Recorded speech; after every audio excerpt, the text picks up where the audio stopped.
Já se inscreveu no canal? Somos mais de 1 milhão de inscritos por aqui. Muito obrigado pelo carinho. Você que ainda não está inscrito, like no vídeo, inscreva-se, que é importante pra gente. Não custa nada, é de graça. Agradeço muito pela sua participação, beleza? Bom, já sei que a gente vai brigar. Alguns de vocês vão brigar comigo, eu vou brigar com vocês. Não vou brigar, claro que não, né? Mas vou aqui tecer a minha opinião, evidentemente. É que eu já tive alguns embates na rede social antes de vir aqui gravar esse vídeo, por isso que eu sei que muita gente não vai concordar comigo. Eu não vou passar pano. Bom, muita gente vai entender como sim, que eu irei passar pano. Mas a minha ideia aqui não é passar pano para o Dorival, não é isentar o Dorival de toda e qualquer responsabilidade, muito pelo contrário. Eu bati muito no Dorival desde que ele assumiu e eu tenho uma admiração por ele, mas eu preciso fazer esse preâmbulo, tá? Em vários momentos cheguei aqui e disse, gente, o trabalho não aconteceu, não tá rolando, o time do Ramon tava melhor, tava jogando mais e tal. Aí aos pouquinhos eu fui reconsiderando, dizendo o seguinte, olha, cara, acho que a defesa temos um ponto aí. Acho que o Dorival conseguiu, pelo menos, que o time não vazasse tanto. Do meio pra frente, ele não tem os jogadores, e não tinha mesmo. Em vários momentos ele dependeu de Thales, Romero, ou das categorias de base que ele não usava, e agora ele precisou recorrer às categorias de base de uma forma mais intensa. E vimos que talvez aí esteja um equívoco. Por que não antes? Por que não antes utilizar os meninos da base? Isso vale para todos os outros técnicos que passaram também, tá? Mas especificamente para o Dorival, que estava com dificuldades e ainda está. Não tem Yuri, não tem Memphis, não tem Carrilho. Eu nem vou contar o Romero que estava suspenso, porque esse nem solução estava sendo, né? Mas, enfim, é mais um desfalque que o Dorival tinha de um jogador experiente, é um líder, enfim, né, de alguma alternativa que ele pudesse usar. É fato, gente, que o Dorival tinha muitas dificuldades para montar o time hoje. O ataque titular foi com 2 meninos, o Kaique e o Guinegão. E aí é aquele contraditório do futebol. Poxa vida, o ataque titular foi um ataque de garotos que nunca tinham jogado juntos no profissional, e eles foram muito bem. Eles foram muito bem. Melhor, inclusive, que a insistência em Thales e Romero quando você não tinha Memphis e Yuri em determinado momento, por exemplo. Então, aí fica aquela pulguinha atrás da orelha. Poxa vida, por que não botou antes? O Kaique fez o gol do título do Corinthians na Copinha em 2024, janeiro, ano passado. E agora recebeu uma oportunidade para começar um jogo. O Guinegão, há quanto tempo não pedem o Guinegão? E até quando ele jogou recentemente, até falei, vi muito pouco, né? Ele não pode ser uma solução. Cara, hoje ele jogou demais. Hoje ele jogou muita bola, fez um gol merecidamente e assim, gerou muito ataque, espaços, fez pivô, se movimentou. Cara, ele foi muito bem mesmo. Foi o principal nome, a principal figura do ataque do Corinthians. E aí tem o erro do Dorival, que talvez, né, não devesse tirar o Gui tão cedo no jogo. E deixar o Kaique, inclusive. Porque quando ele coloca o Thales, que a gente sabe que é um jogador que gosta de cair por aquele lado, o Thales ficou meio que sem saber o que fazer. Ou a orientação era para que o Thales fosse mais um falso 9 para dentro da área, o que não justifica, né? Deixasse o Gui, então. Só se ele cansou, sentiu câimbra, sei lá. Porque não fez muito sentido ele deixar o Kaique, botar o Thales e tirar o Gui dentro da movimentação de ataque. O Vitinho provavelmente não estava sendo planejado para hoje. Até falei com vocês durante a semana, cara, a entrevista coletiva de apresentação dele deixou muito claro de que quando ele foi questionado do tipo, calma gente, 2 meses e meio sem jogar, mas é que o futebol não tem essa calma, o Corinthians muito menos, a exigência do elenco tampouco, então ele foi pro jogo e até gerou, porque ele é bom jogador, né, gerou lances de ataque com finalizações, com levantamentos para a área, com movimentação, ele é esse jogador que vai te dar essa possibilidade, né, muitas possibilidades ofensivas. E, cara, o Corinthians tentou ganhar um jogo de todas as maneiras, e aqui vai o meu passar pano pro Dorival, onde muitos vão achar isso.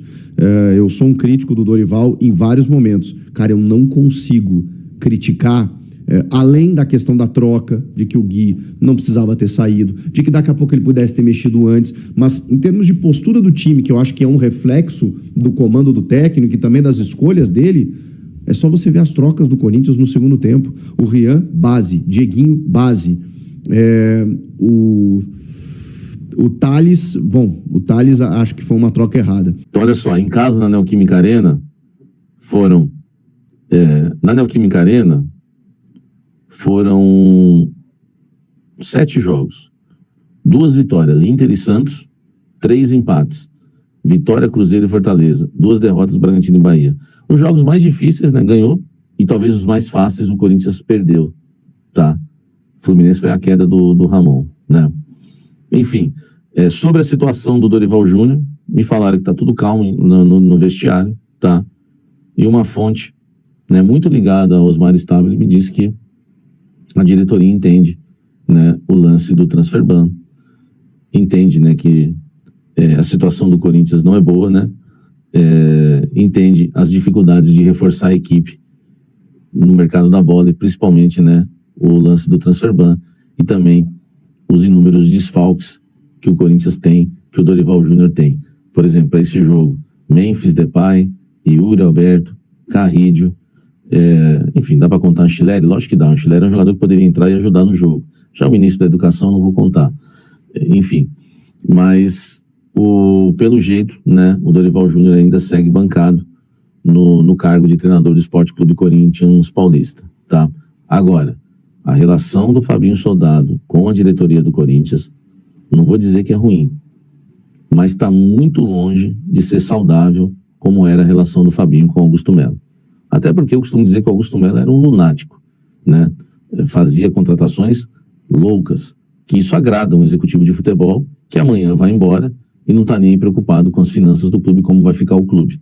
É igual o Alexandre Matos, né? O Alexandre Matos ele sai contratando e depois que se lasque, que o clube da maneira que vai ficar.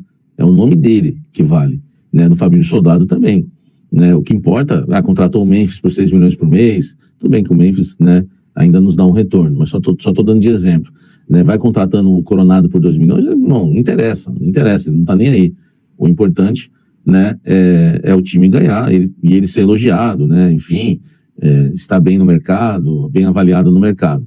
Então, a situação do Fabinho Soldado, eu acho que pode esquentar mais se o Osmar Stabile realmente for eleito, né, presidente do Corinthians na reunião, na eleição, né, do próximo dia 24, né, 24 ou 25, né, que é numa segunda-feira, né, deixa eu ver aqui, numa segunda-feira, dia 25, tá? No dia 25 desse mês, na eleição no Parque São Jorge, eleição direta que os conselheiros vão votar. Por enquanto, 3 candidatos à presidência, o Osmar Stabile, o nosso querido Roque Cittadini, né? O nosso querido Osmar Stabile, o Roque Cittadini e o André Castro. Por enquanto, esses 3 candidatos. Se o Stabile vencer, eu acredito... eu vou falar um negócio para você, tá? Vou falar um negócio para você agora. Já que eu navego aí em todos os lados, porque eu não tenho lado, sou um jornalista, então eu tenho contato com o André Castro, tenho contato com pessoas que apoiam o Roque Cittadini, tenho contato com pessoas que apoiam o Osmar Stabile. Eu acho que a batata do Fabinho Soldado está assando bastante, tá? Se o André Castro ganhar, eu não garanto que o Fabinho vai permanecer. Se o Roque Cittadini ganhar, eu também não garanto. Aliás, eu acho que se um desses 2 ganhar, ele não fica. E do Osmar Stabile, eu acho que o Osmar Stabile, com um cargo definitivo na mão, eu acho que vai tomar uma decisão mais ríspida se os resultados não vierem. Eu acho que já houve, né, alguns desgastes, né, em alguns casos no Corinthians, o último deles, o do Furquim, do Cauê Furquim, tá, que o Fabinho Soldado poderia ter articulado melhor a situação, mas não só essa, até o empréstimo do Léo Maná causou um desgaste, tanto que não assinaram até agora o empréstimo do Léo Maná. Então, assim, a situação do Fabinho hoje, ouso dizer que é pior que a do Dorival, só que é mais fácil, claro, mandar o Dorival embora, não é? Mas o Dorival ainda está respaldado, porque tem muitos desfalques e o Corinthians não entregou nenhum reforço que ele pediu, né? Aliás, né? O nosso querido aí, o nosso querido Vitinho, tá? Então, essa é a situação hoje do Corinthians em relação, tá? Eu sei que vocês queriam saber, iam vir para a live, né, para querer saber o que está acontecendo aí com esses personagens hoje do Corinthians, tá? Salve, fiel corintiana! Há uma pressão grande em direção ao Fabinho Soldado nos bastidores do Corinthians, tá, fiel? Por quê? Porque, bora lá, né? Vazou aí a informação de que o Fábio Salgado ele dispensou 3 zagueiros aí que foram oferecidos a ele, tá? Inclusive aí nomes aí que teriam sido de peso, né? E mesmo, e assim, né? E os valores nem eram tão grandes assim, né? E mesmo que fossem, daria para negociar, né? Oferecer alguém em lugar, etc. Então, o Fabinho ele vem agindo como se o elenco tivesse perfeito, né? E dispensa aí as ofertas que fazem aí ao Corinthians, né? Para negociação de jogadores, tá? Então, são 3 zagueiros aí dispensados pelo Fabinho Salgado, né? Enquanto isso, ele fica aí, né? Só trazendo ex-Flamengo, né? Enfim, beleza que é a proximidade dele, né? Ele já trabalhou lá, então ele tem essa proximidade, porém, muita gente chega até ele oferecendo jogadores aí e ele dispensa no automático.